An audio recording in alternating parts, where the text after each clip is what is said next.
Hi, everybody. So first of all, I'd like to thank the organizers of the Android makers, because I know that they've been working hard on making this day alive. So thank you for this. And thank you, obviously, for inviting me. So I'm Cyril Mottier, as you can see here. So you can contact me on Twitter if you have any questions regarding Android. If you want to talk about your life, there are some people, professionals for that. And today I'm going to talk about launch screens. And in order to start introducing launch screens, I wanted to show you some numbers that I found in a study from the University of Stockholm. 38 seconds. This is the average interaction time when you're using your phone. So basically, when you're getting your phone out of your pocket and using it, the average interaction time is only 38 seconds.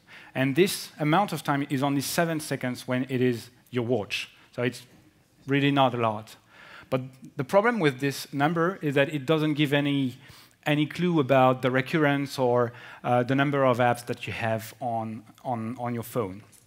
The great thing is, this study is not only about one figure. There is other interesting numbers, like this percentage. Did you know that only 23% of the apps that are downloaded on the store, for instance, the App Store or the Google Play Store, are actually only used once? And if you look actually at the apps, how many apps are used more than 11 times, it's only 38%. So it means that, let's say, 62% of the apps are used less than 11 times after being downloaded, and then they're uninstalled. And finally, another interesting figures from this study is that only 13%, the app is launched only 13 launches per month. So it's actually 12.8, but I said 13. So it means that, let's say, you're using an application, the average number of launches per month is only 13. So all of this indicates that you have to polish something when you're creating an application, a mobile application. And this something is called the onboarding experience, okay? And one part of this onboarding experience is what I call the launching experience. So you have to make sure that you increase users' retention at this point. And this can be done by polishing your launching experience. And when I'm talking about launching experience, I'm obviously talking about launch screens. So what is the launch screen? So if we go to the material design guidelines, which are awesome, because before that we had nothing, you have this screen. So you can go to material, well, there is a new URL now. You can go to material.io/pattern/launch screen, and you get this page with a definition of a launch screen. So basically, if you look at this, Google defines the launch screen as the user's first experience of your application. So the idea is that instead of displaying a blank canvas, it can display like a skeleton of your app, so that you get the impression that your app loads really, really quickly. And then it talks about two types of launch screens. What are those two types?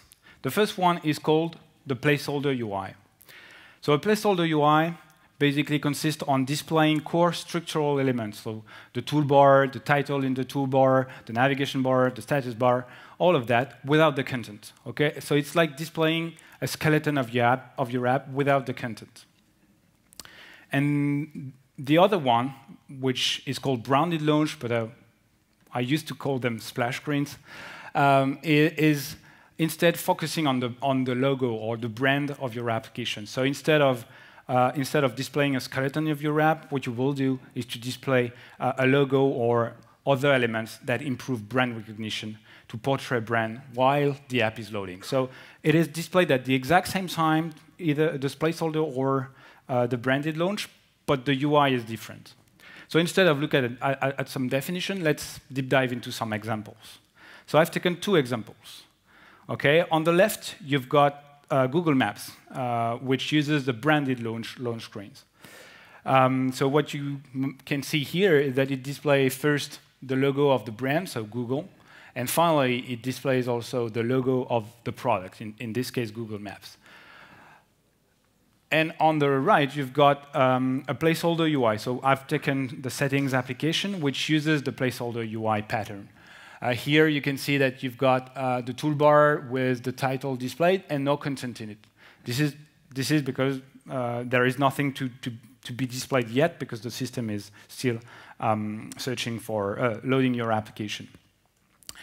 And if you look at the documentation, the material design guideline, there is not really like a pros and cons between those two. You don't know as a developer or as a designer which one to use. So you have to choose your side between the branded launch and the placeholder UI. So in real life, what happens is that if you're a designer or from the marketing team, you will get this one, branded launch. If you're a developer, you will get none of them. You don't care because you don't see the difference. And that's why, because I'm here. But from my personal point of view, I do prefer the placeholder UI because the placeholder UI is really about reducing the perceived loading time and really about minimizing the transition between the launcher app and your application. And in order to understand that, let's add some screen after those launch screens. So when you're starting the Google Maps application, you tap on an icon, you get this, and then you jump after like 2 or 3 seconds to this screen. So basically, you have 2 jumps. You jump from the launcher app and then from the branded launch to the content of the app. With the setting application, you tap on the icon on the launcher, you get this screen, and then it fades out to this screen. So you get the impression that you already have loaded the application here, and then some additional content is displayed.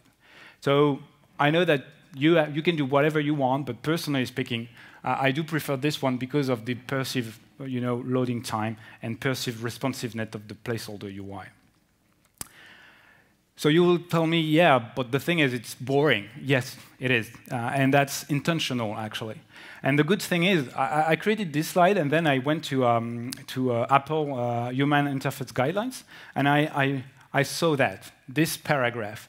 And it's written that if you think that following these guidelines will result in a plain, boring launch image, you're right. So if Apple is saying it, that's true, right? It's not fake news. So boring launch image. So the name for a launch screen or splash screen in iOS is launch image, but it's basically the same concept. And remember that the launch image doesn't provide you with the opportunity for artistic expression. It's solely intended to enhance users' perception of your app as quick to launch and immediately ready for use. So for me, the definition of that from a UI or UX point of view is really to be boring, because the concept is not to display your brand, but rather to make the perceived responsiveness of your application great. So let's deep dive into the timeline of a launch. So I've taken an app on the Play Store. I don't know which one it is. No, it's called Trainline. So I'm not working at Trainline anymore, but I've been working quite a lot of time on it. So I decided to use this app because I know it, especially the launch screens. And as you can see here, it's quite quick. So I've slowed down this version. And here, what you can see is the exact same video in a slowed down version. So what you get, let's go back again. So you tap on the icon, and it will restart. So the user is tapping on the icon, then you get an expand to fill the screen animation, and then you get like this skeleton screen, a fading, and finally you get the final application. So here is the timeline, actually. So first, the user is tapping the icon. You have to wait for some time, because it's the time actually that the system requires to actually launch and triggers the intent. Then there is the fit-to-screen animation. The fit-to-screen animation ends at what point in time. Then you get this fading or swapping or whatever. And finally, the app is completely loaded. So those are all of the phases that you get from a user perspective when you're starting an application. And if you look at the phases, actually, these are the phases. So the first one is the launcher and intent triggering. Then you get the entering animation. Then the static launch image. Then the content switching. And finally, you get your application on screen and ready for use for the user. So here I've added some nice arrows that indicates where all those phases are happening. So as you can see, 1, 2, and 3 are happening at the system level, and 4 and 5 are happening at the app level. But we will get into that later. So the idea right now, as a developer, is to reduce that amount of time. Okay. So ideally speaking, you could have that. So having 2, 3, and 4 at the same time. This is the perfect launch. Okay. So this is what happens from a user point of view. But what happens under the hood? Because most of us, I guess, are developers here, so we want to know what Android is doing actually when starting an application. So Android, when you're starting an application, is doing a lot of stuff. It does, like, I've reduced that to 9 steps, but I guess there is plenty of other steps, but those are the main steps.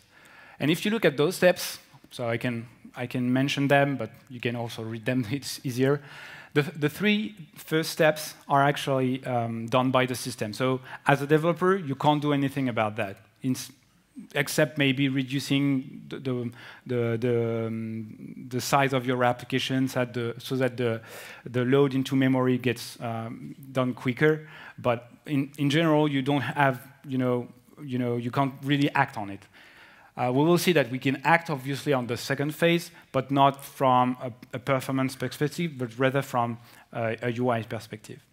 And finally, the other steps are actually done by your app process. So once the system has created your app process, it will create the app object, so application object. It will launch a main thread, create the main activity, inflate your views, lay out the screen, and perform the initial draw. And all of that is done by you. I mean, not directly by you, but you are in control of that, so you can optimize that.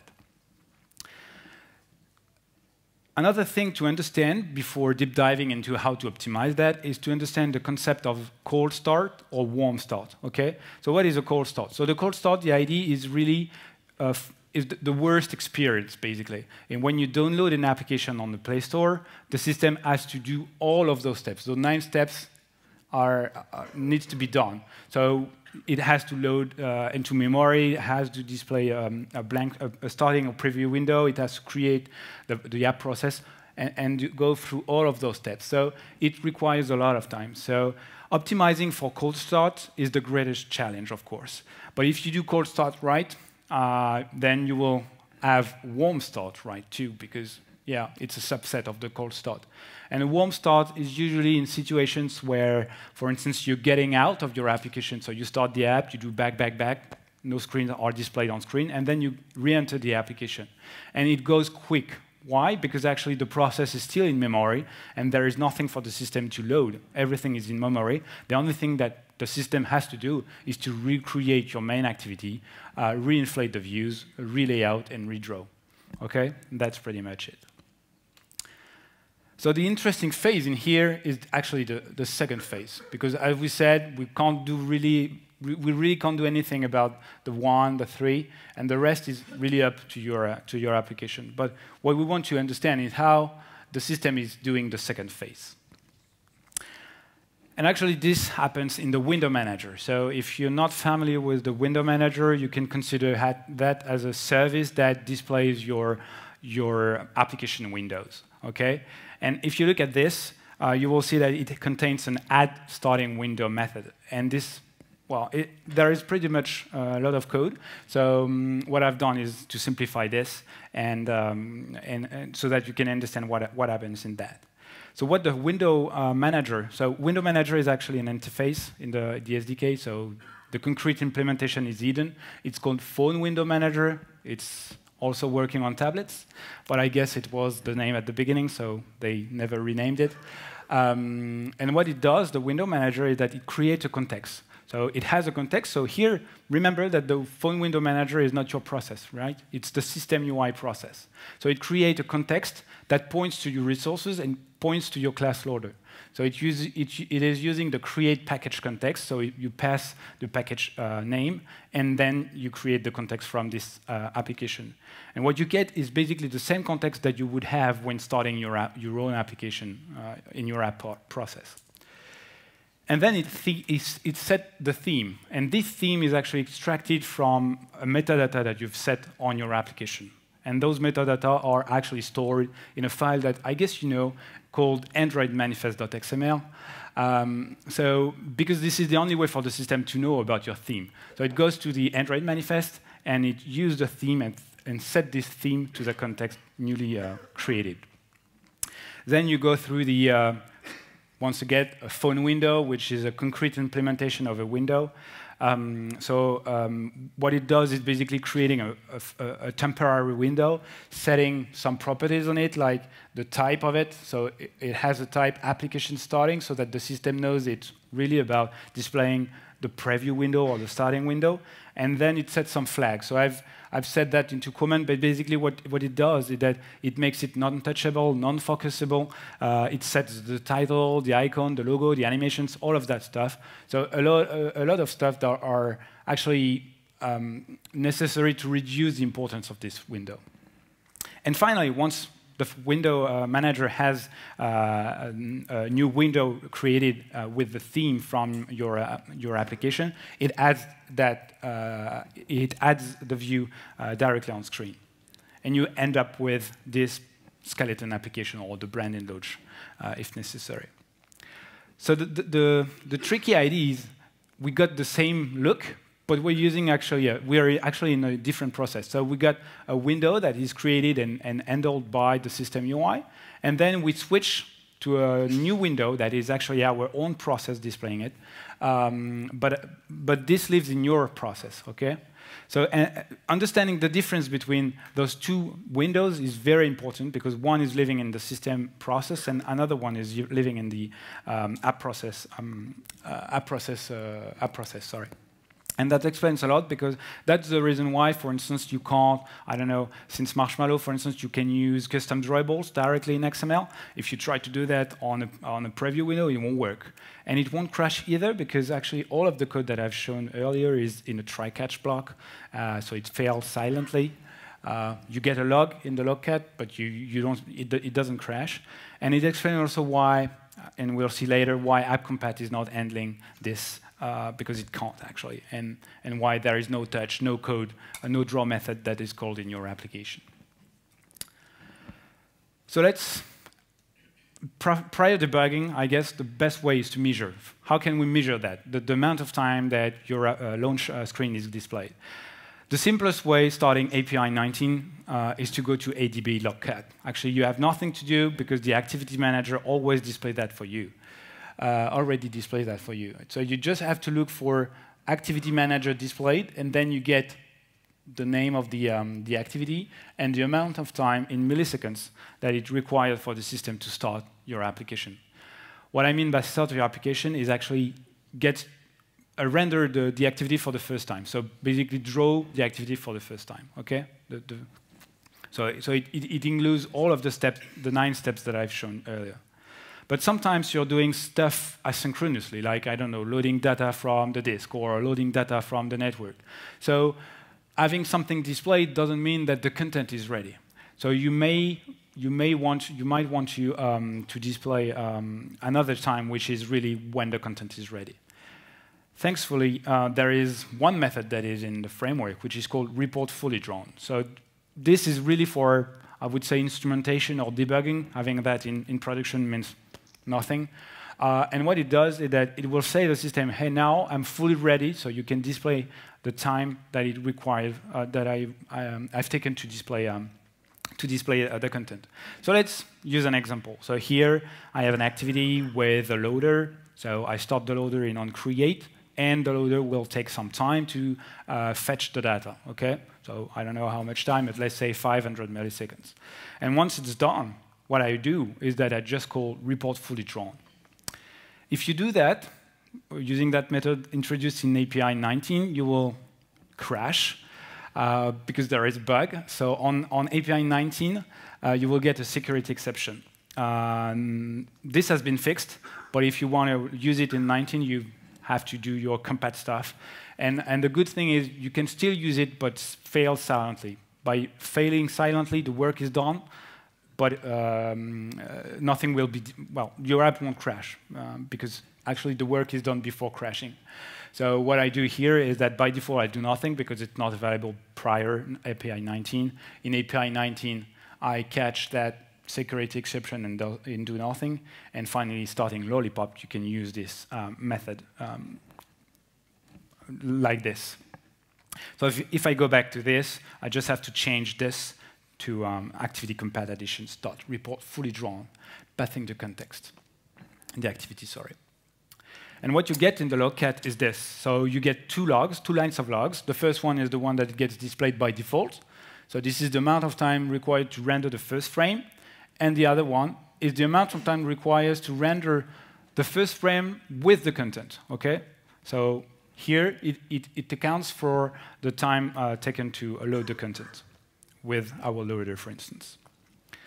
Another method to measure that is to use ADB shell with the AM activity manager start command. So you generally use this like this. But you can actually use this option with -w.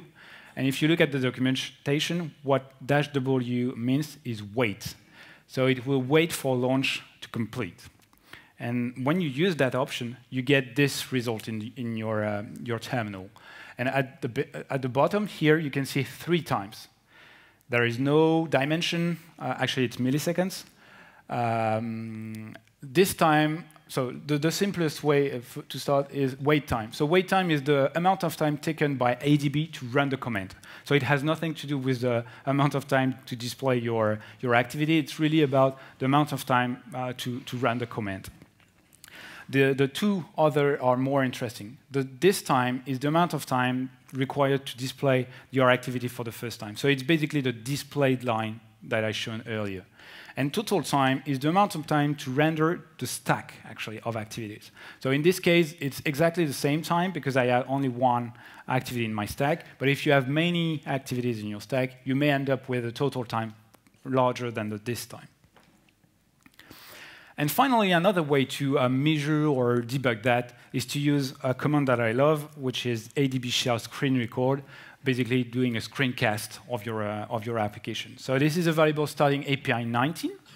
And thankfully, starting API 21 and above, you can use the --bug report option. And what this option does is that it adds some additional information about your video. So like timestamp overlay that may be very useful to debug. Let's look at an example of that. So you start with this. So first, you know when it has been taken. You know about the device. So you have lots of information that are pretty useful when you want to debug your animation. And then you get this. As you can see at the top here, you get some timestamp overlay that gets displayed. So what does that mean? So it has this form. The first part is obviously the timestamp. So hour, minutes, seconds, milliseconds. Then you get, the frame number. So it indicates at what frame start. So 0 is obviously the first frame, and then it adds 1 for each frame that gets displayed. And finally, drops frame count. It should be always 0. If it's not, then yep, there's probably something in your code. But I guess the most interesting part is generate the timestamp, because you can go frame by frame using VLC, or I don't know what you use to read MP4 videos. But you can render frame by frame and look at the timestamp and do some differences, deltas between timestamps to look at the amount of time to display or to render your application for the first time. Please make sure that you're doing that not only once, because as I said earlier, it's not like, it depends really on the device. It depends also maybe on what the device is doing. So only doing that once is not always accurate. So you have to do like 10 times and do an average value. It would be better, I guess, for debug purposes. So that was how to measure that. Now, how can we debug that? So the best way to debug a launch screen that gets displayed normally for like 2 or 1 second is to slow down everything. So doing the opposite of what you're supposed to do as a developer, you will slow down everything just by using system_clock.sleep. So you can do that, like for instance, in onCreate in your application. If you do that, it will slow down everything. Obviously, don't do that in production. It's only for debug. Please remove that before going to production. That's the simple way. Another option, so that's the way to see the launch screen for a large amount of time. But the thing is, sometimes if you continue starting the same activity over and over again, you won't have the cold start situation, actually. You will end up always with the warm start situation because you're starting the same process all over again. So how can we force the system to completely flesh out the process from memory and recreate the application from scratch to end up in a cold start situation? Well, you can use ADB once again. And in ADB, you have this -s, the -s option. And this -s option means stop. So whenever you're using the -s, you force the target app to be stopped before starting the activity. So whenever you're starting this command, you will always end up in the cold start situation. And for me, my preferred option is to go to the developer options in the developer option menu of the settings app. At the bottom of the list, you get this option, background process limit. By default, it's standard limit, but you can go into it and set the no background process option. And by doing that, well, Android will always keep only one process in the background. So whenever you're changing from an app to another, you will always end up in a cold start situation because it has to reload the process and restart the app process from scratch. So how can we? So now we've seen how to decrease the amount, to have the maximum amount of time to look at the cold start situation, and how to end up in a cold start situation. But as a developer, what we need to do is to reduce that time. Okay. So how can we do that? Well, it's always the same stuff. You have to measure, measure, and measure again. So please use systrace, use traceview extensively. But in general, what it means on Android is that you have to load, to lazy load, and to do stuff asynchronously. Okay, so whenever you're doing long instantiation or accessing the disk or accessing networks, all of that has to be done in a background thread, not to block the main thread. Okay, because the main thread has to be completely offloaded of stuff to make sure that it renders as soon as possible the first frame of your application.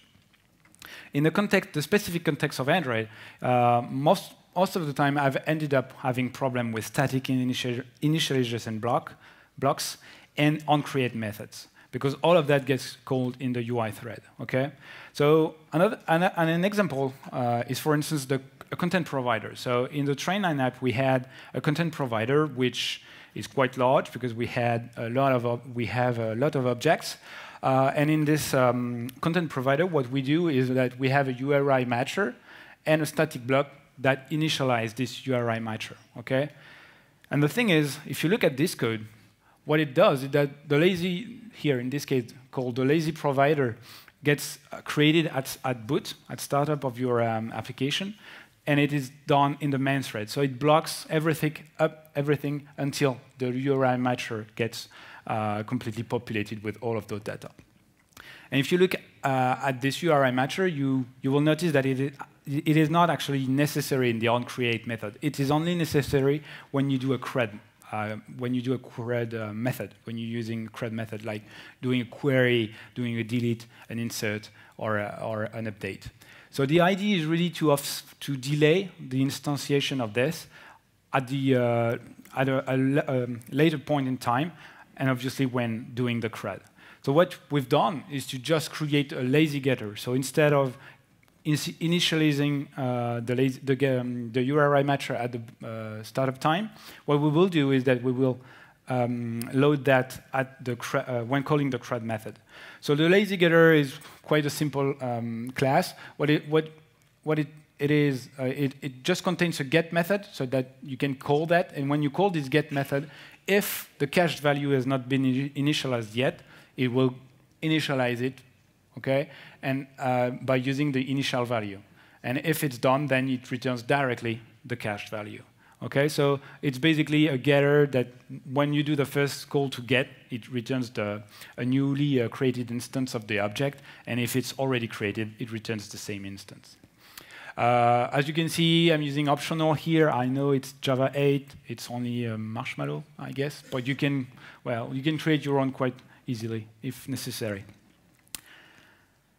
And if we go back to the content provider here, what we get is that we just offset everything that was done at the class loading before that to a later time, a later point in time, just by using this later getter. So what I do is that I use the lazy getter.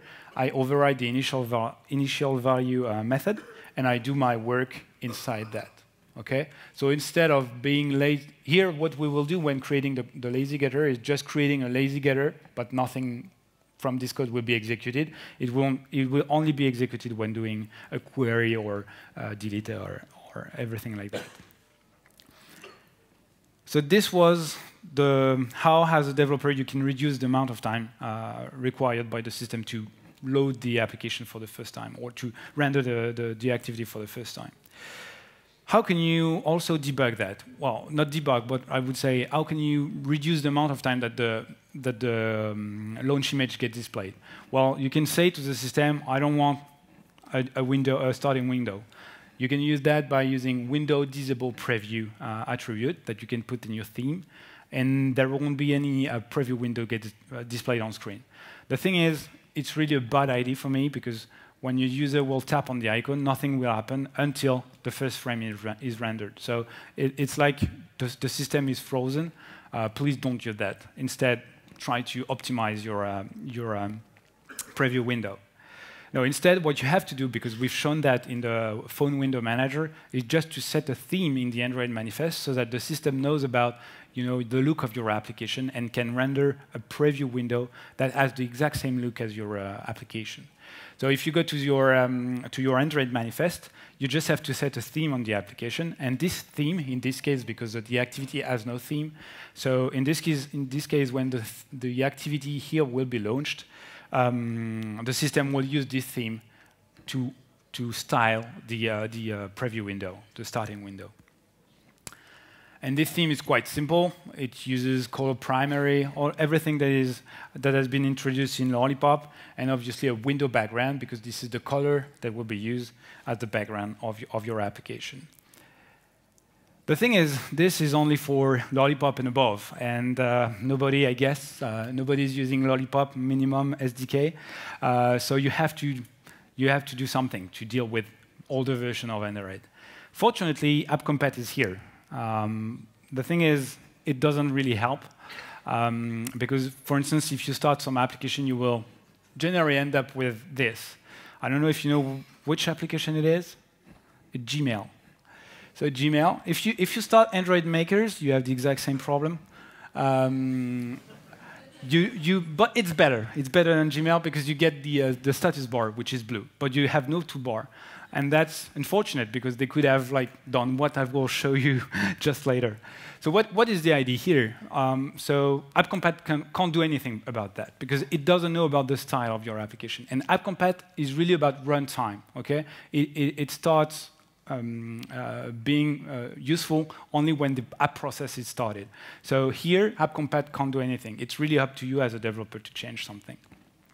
So what we will do is, we will just do what UI design is all about, is do smoke and mirrors. So the idea is really just like we have this view that fakes the amount of views that are on screen, just like Recycler View does the exact same stuff. Or the transition framework makes you think that the view are moving and actually it's some copies of your views. In this case, we will completely fake the rendering. And how we can do that is just by switching from a compile time to a runtime theme. So the idea is to have in the Android manifest a compile time that is used only by the phone window manager, and then switch to a runtime theme that will be used by the system to render your app process at runtime. Okay? So how can we do that? First, we will go to ATTRS, so you can name it whatever you want, but we will create a new attribute that I've called LT runtime theme. Okay? Then I go to a new file. So I don't know if you're familiar with this, but you can create whatever file you want. The name doesn't matter, actually. You can use whatever you want here. So in general, what I do in my apps is that I use themes _preview.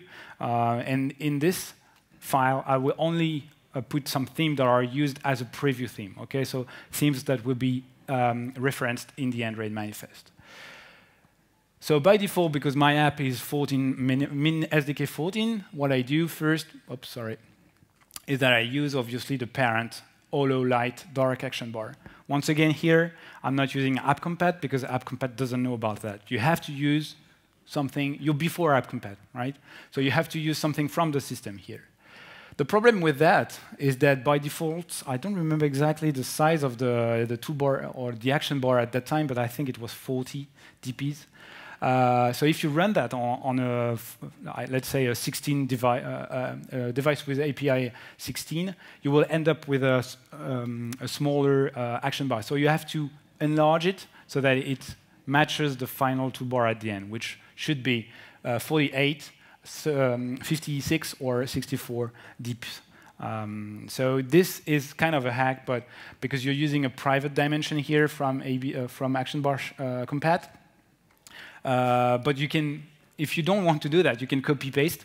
But the thing is, I guess the better solution here is to copy-paste that, or to use the reference from the action bar compat. So you change the action bar size because we are using a holo theme, and finally we set the runtime theme. So here, we're just adding some information to this theme that the theme, the runtime theme, will be theme.launchTime. So as you can see, it's a different name. Here we had preview theme.launchTime, and here we have theme.launchTime, okay? Now let's go to the style preview, because before Lollipop, with the holo style, you had to style the action bar on your own, so you had to go to the styles to create your own style, so that extends widget.holo.light.actionbar.solid.inverse, and you set the background, and you change the display option just to show the title, okay? And this is referenced here, as I've shown here, in the preview theme. Now that we have the default theme, we need to use what is normally done in Lollipop and above. So in API, for API 21 and above, we will create a new preview theme that uses the new way of styling the preview, or I would say of styling the toolbar. So instead of using the holo theme, we will use the material theme, which points to the exact same one, but not from holo, but from to material. Then you get the color primary here, and finally, you get the exact same runtime theme, which will be theme.launchTime. And if we go back to our Android manifest here, what we've changed is quite simple. We've just changed from theme.launchTime to preview theme.launchTime. Okay? So what will happen is that we will say to the system temporarily that the preview theme will be this. Okay, so on API 14 we will have the holo theme a little bit modified to have a larger action bar, and on Lollipop and above we will have a material theme with the standard way of colorizing the toolbar. Okay. So now that we've told to the system, hey, this is the look that the launch image should have, or the launch screen should have, we need to switch at runtime between the preview theme and the runtime theme. Because if you don't do anything, because you are extending app-compat will say, hey, I can't use this, or I can start this activity because you're not using an app-compat theme. So at runtime, you have to use an app-compat theme. So we will switch to this theme. And how can we do that? Well, just by reading this attribute that I've created and add it to my preview theme.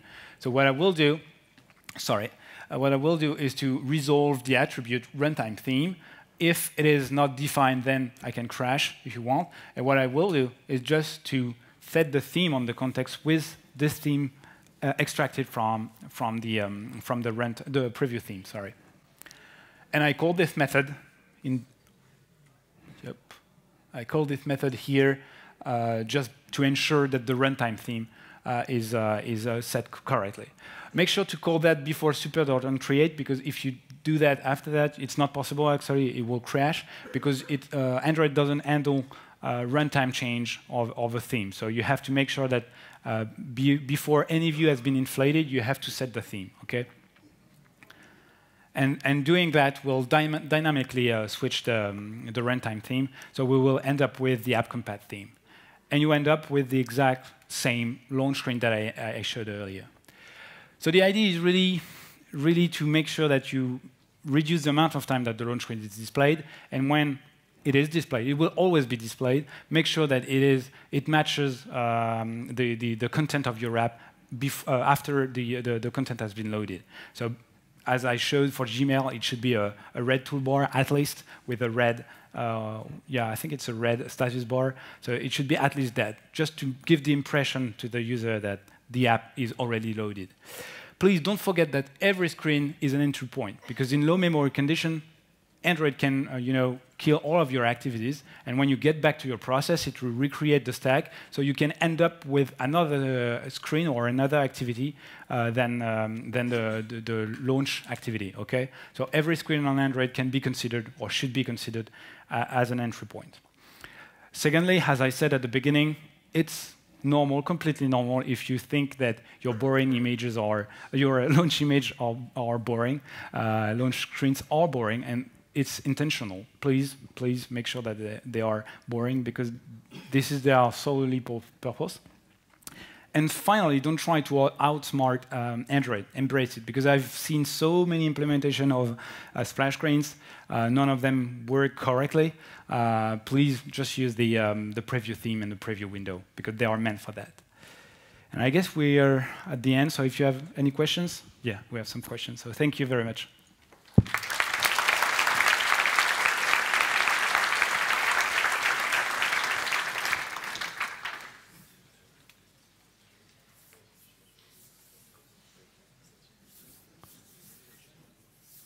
No question. That was crystal clear. Sorry. You can do it in French. En français. Ouais, c'est mieux. Donc j'avais une petite question par rapport au...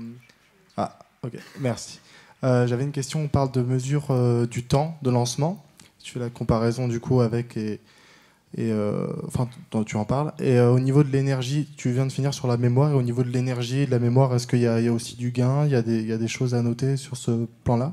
Par rapport au launch time? Ouais. Bah en fait, vu que c'est vrai que j'ai pas du tout été voir sur tout ce qui est aspect énergie ou consommation batterie. Généralement, on regarde plutôt le temps. Et en l'occurrence, ouais, j'ai pas du tout regardé s'il y a des mesures qui peuvent me permettre de savoir par rapport à l'énergie. Okay. Mais globalement, encore une fois, si tu réduis le temps de démarrage, normalement tu consommes moins. Bien sûr, mais ça peut encore plus avoir de l'impact, encore plus que ce qu'il y a dans le temps. Ouais. Après, encore une fois, un launch screen qui dure 3 minutes, ça me paraît bizarre. Je pense qu'il y a un problème, mais généralement ça dure 2 à 3 secondes, donc je pense pas que ça consomme énormément à ce niveau-là. Ok, merci.